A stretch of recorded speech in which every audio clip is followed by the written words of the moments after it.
Hello everybody, welcome back to Overberg Homesteading. Little Farney here has just finished taking his nap on the couch, and I think he wants to go outside and forage. So just give me a second, I'll be right back. Yeah, Daddy must make a video now. Daddy's got to do some work, see? Okay, you go forage now. See my boy? Okay.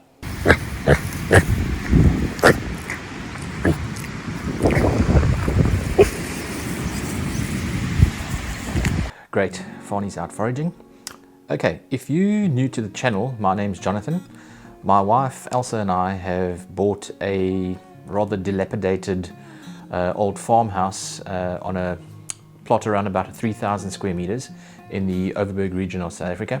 And what we're doing is we are trying to build a little bit of a homestead out here. We want to be more self-sufficient.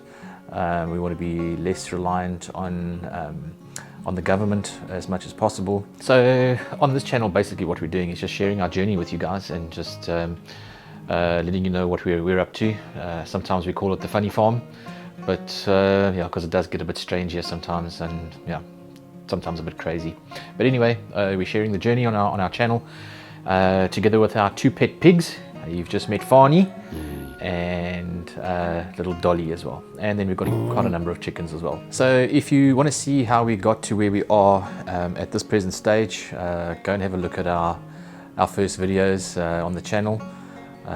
You can join us on our journey from there and see how we got to where we are, but I would strongly suggest maybe getting a glass of wine first, because yeah, it's been a bit of a rough ride, but we're here, we're making videos, and we're good to go. So in this specific video, we're going to be sharing with you our compost toilet journey. Now, doesn't that sound exciting? We're going to be sharing with you a number of things: the advantages, the disadvantages, how we built the toilet, what are we using as cover material, where we compost, and a whole different range of information about our compost toilet system. So as I say, we are still learning. We are basically startjappies, and we are learning as we go. In the previous video, I did promise you the next video is going to be crappy. This is it.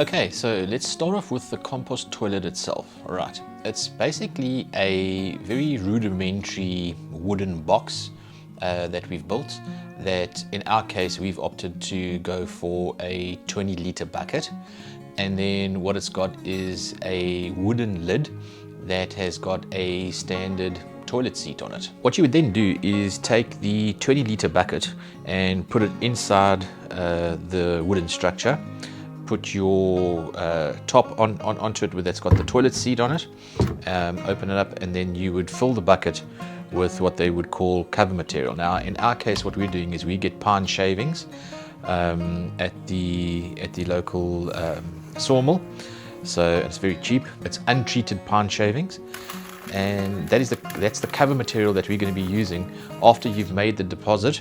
Once the bucket is full, obviously what you do is take the bucket out.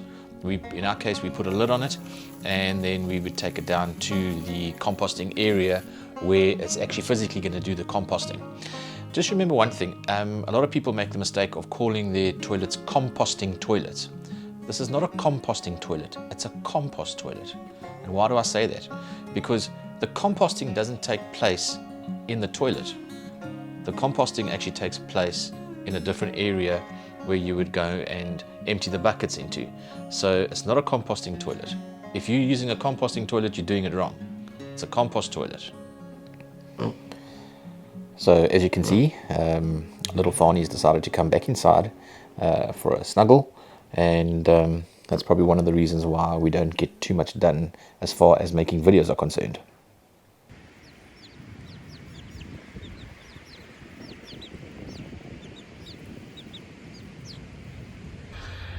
So one of the problems that we had was to try and figure out how big must this composting area be.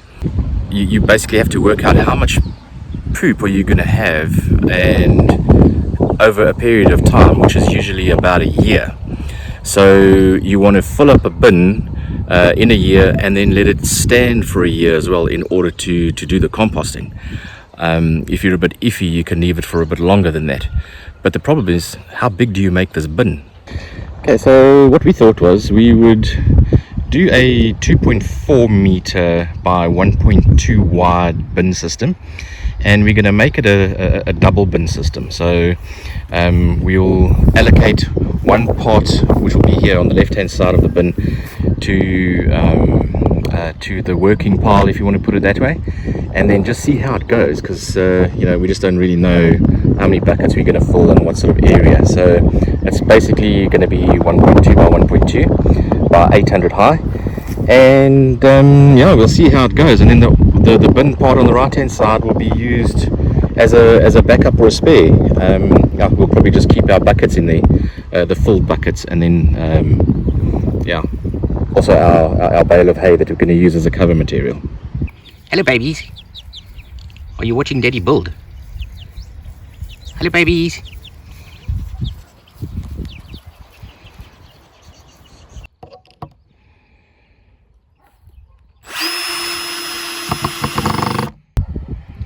Okay, so tops and sides all done. Just got to sort this middle section out now. And what Elsa did for me today while I wasn't here was she dug the initial little part out of the grass here. That just gives you a little bit of an indentation, so that when you put your material in, if there is any seepage or anything like that, then it just goes straight down and below the box. But there we go, we're making progress. Okay, so there we have it, the final product.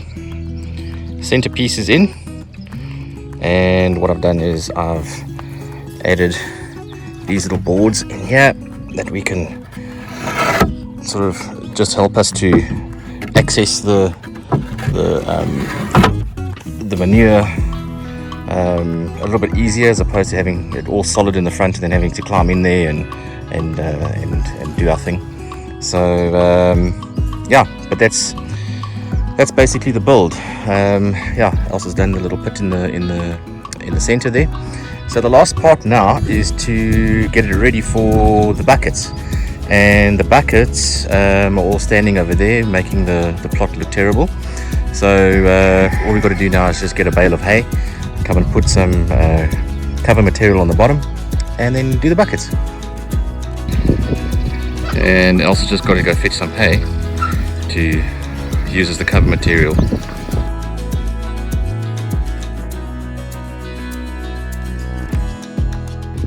Okay, so there we have it. First layer of hay all ready for the first bucket.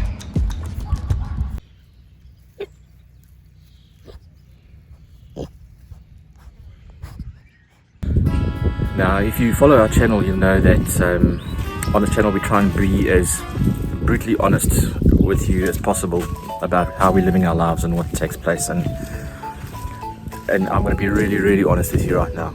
I was not ready for that absolute brutal assault on the senses, and it's threefold. It's the sound of when you're emptying those buckets, it's the smell, and it's what you see, man. It's rough. That was rough, man. That was rough. So I was emptying the buckets, and Elsa was standing on the stoep looking down at me, and she was laughing her head off because there I was heaving. And after the second bucket, I had to just put a hold on it, and I came up to Elsa and I said, look, I need some protective eyewear, number one. Number two, have we got Vicks Vapor Rub? We want to fog our Vicks here for the smell. And I don't have earmuffs, but that was okay. And we eventually got through the 11 buckets. And that's probably be the worst part about this whole compost toilet system thing, is the emptying of the buckets. The cleaning of the buckets is not a problem. That's not an issue at all. That's easy. That's doable. Just that emptying, man, that's brutal. I think, note to self, maybe I should just check the wind speed and the wind direction the next time I do this thing.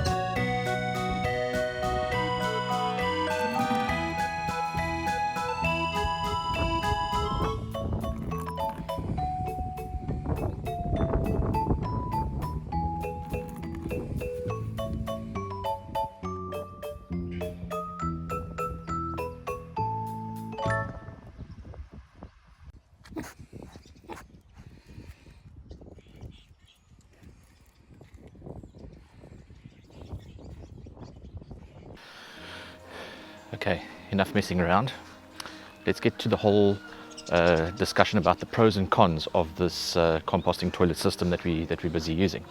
Okay, pro number one would definitely be water saving. I mean, if you just take our flushing toilet as an example, it's got I think the system's around about 9 liters. So for 2 people, if you are flushing that system, let's say 4 times a day, times 365 days in a year, you're looking at over 10,000 liters of water that we're just flushing away on an annual basis. So pro number one definitely would be water saving. Okay, so pro number two would definitely be a financial aspect, because what do you have? You've got 10,000 liters of water that is literally going down the tubes or down the toilet, and that all costs money. And then also the second aspect around that is that you have to pay the the municipality to come and actually take that sewage out of your septic tank and discard it. So and they charge you. For us, they're charging us around about 750 Rand every time to come and empty our septic tank. So the financial aspect of that as well, there is some saving of money, definitely. And the third pro about this whole compost toilet system is that you actually making compost, that you can use in and around your garden. And what we're going to be doing is we're going to be using it around our fruit trees probably, and we don't have to go and buy the compost for those specific projects. So and this is all good stuff, man. It's nitrogen rich, and it's free. So for us, there's definitely more pros than cons as far as using a compost toilet and having a whole composting setup. Let's get to the cons. Sure, okay, cons. I can't think of too many cons. In fact, I can only think of one con, and that is just the emptying of the buckets. Wow, that's the only con. So if you're looking at possibly adventuring into this whole compost toilet system for your homestead, I would highly recommend it. I think it's a very good system to have as a backup. We've just chatted about all the pros and the cons. There's a lot more pros than there are cons. So I would say go for it.